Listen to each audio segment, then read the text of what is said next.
la question des zombies est arrivée de manière incidente. C'est à un certain moment, à l'occasion des cyclones en Haïti, il y a des gens qui se sont échappés de certaines plantations et qui se sont retrouvés au marché central. Et puis, et là, les gens ont découvert que ces gens-là étaient morts depuis longtemps, mais ils sont revenus. Bon. Alors, la panique, et on se demandait comment faire avec eux. Faut-il les considérer comme morts ou comme vivants? Et c'est là qu'on s'est adressé au gouvernement. Et le gouvernement a demandé à mon frère Lamarck de s'en occuper. Alors lui, concert avec les pasteurs protestants qui avaient recueilli certaines de ces personnes-là. Mon frère Chavannes également s'est joint à la partie. Alors il manquait que moi.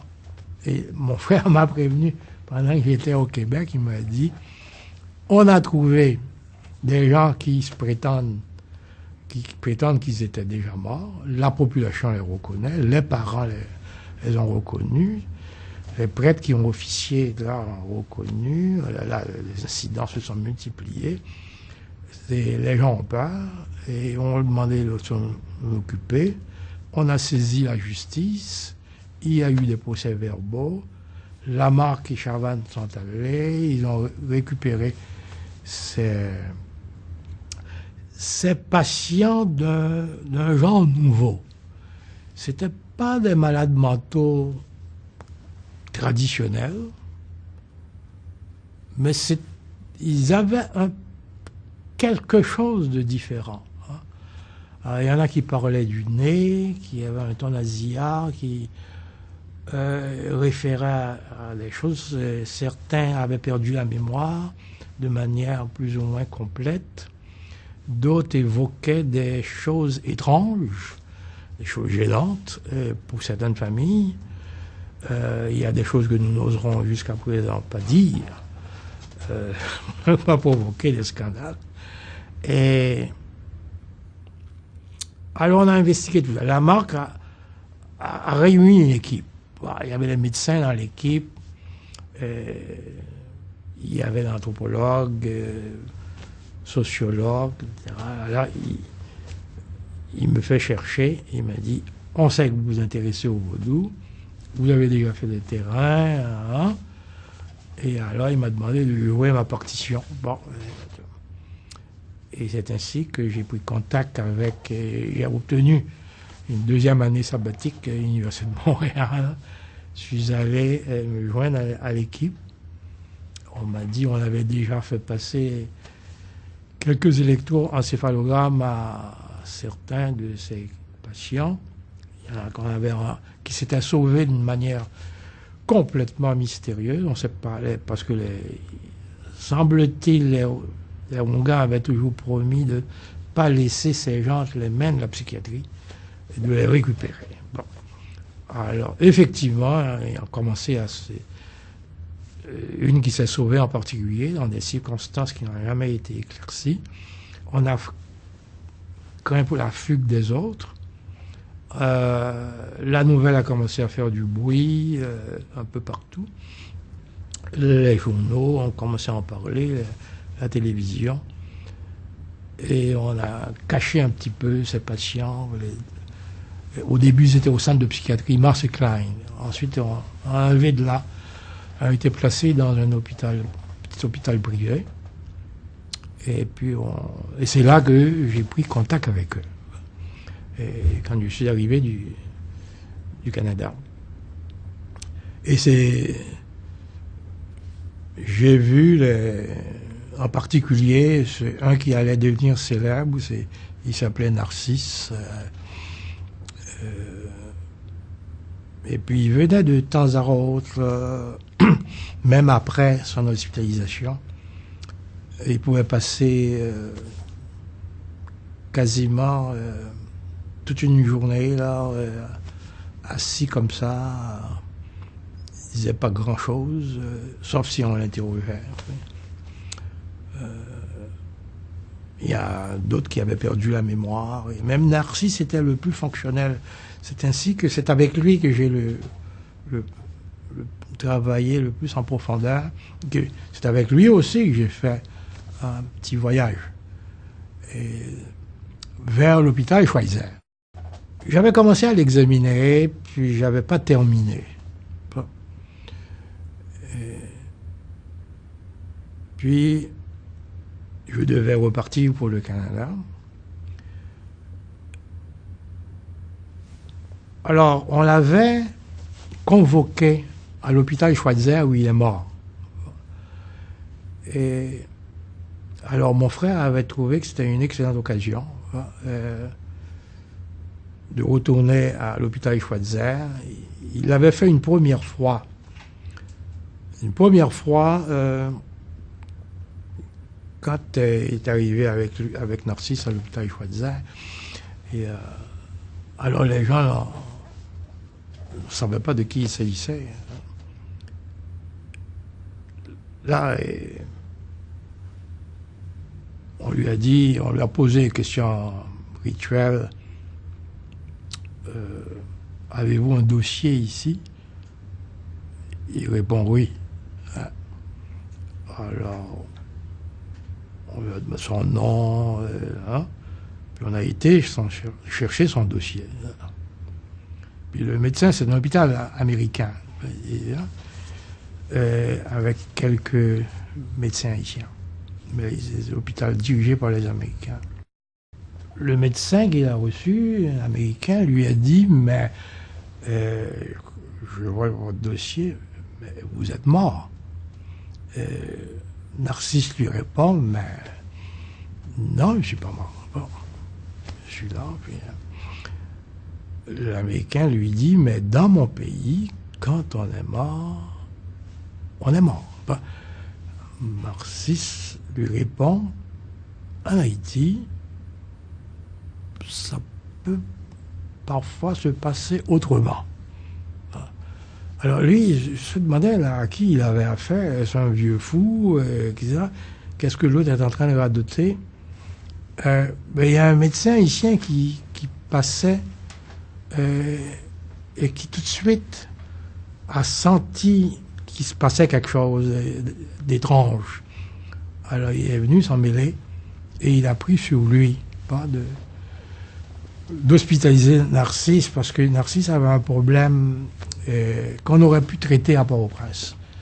Mais on était curieux de savoir comment le personnel allait réagir de Schweitzer quand il verrait Narcisse à nouveau, parce que Narcisse est mort quelque temps auparavant à Schweitzer. Et c'est là que le scandale a éclaté. Voilà.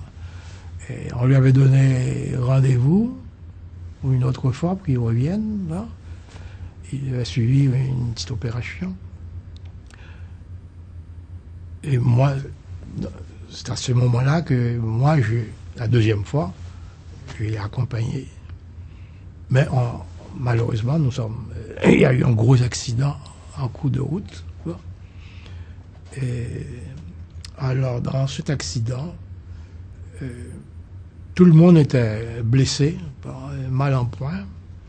Moi, j'ai eu double fracture de la hanche, fracture de l'avant-bras, le visage ensanglanté. Ma nièce qui m'accompagnait aussi, parce qu'on ne voulait pas qu'on nous laissait partir seul avec Narcisse. La femme de Narcisse, sa concubine, parce que sa première femme l'avait laissé, a eu peur quand il est revenu. Et il y avait une concubine qui l'accompagnait. Alors tout le monde était mal en point, blessé, etc. Le chauffeur également. Il s'était coupé la langue, et puis il avait des côtes brisées. Tout le monde était blessé, excepté Narcisse. Alors, les gens ont dit, quand ils ont su ce qui s'était passé, beau temps, ciel clair, route dégagée. Alors, qu'est-ce qui est arrivé là? On a été frappé, ou du moins on est entré en collision avec la voiture d'un pasteur protestant. Des gens ont dit « Ah !» Et il faut que je dise, ce qui se passait dans la voiture avant l'accident, c'est que j'étais en train de faire passer le Rorschach à Narcisse et terminer, et puis lui poser aussi quelques questions. Comme par exemple, quand il était à la morgue à Schweitzer, parce qu'on l'avait placé à la morgue, quelles étaient ses sensations? Est-ce qu'il avait froid? Alors lui, il m'expliquait qu'il n'y avait pas froid du tout, que ça se passait bien. Il entendait tout ce qui se passait et il suivait tout.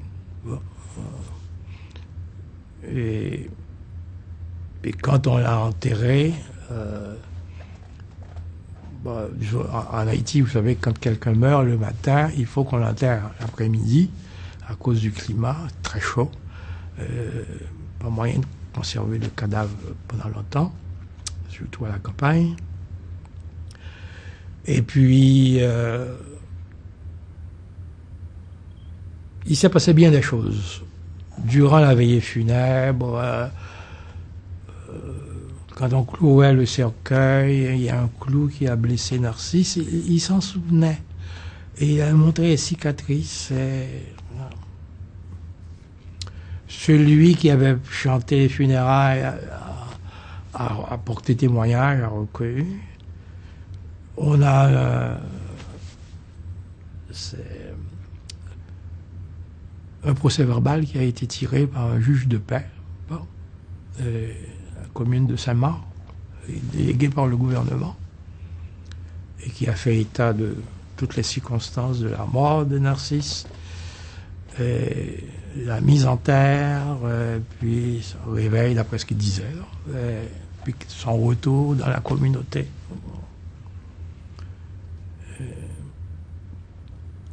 Alors, moi, j'avais un projet en tête avant d'atteindre Schweitzer, il se trouve dans les environs là, entre Saint-Marc et je pense entre Gonaïves et Saint-Marc, ouais, c'est ça.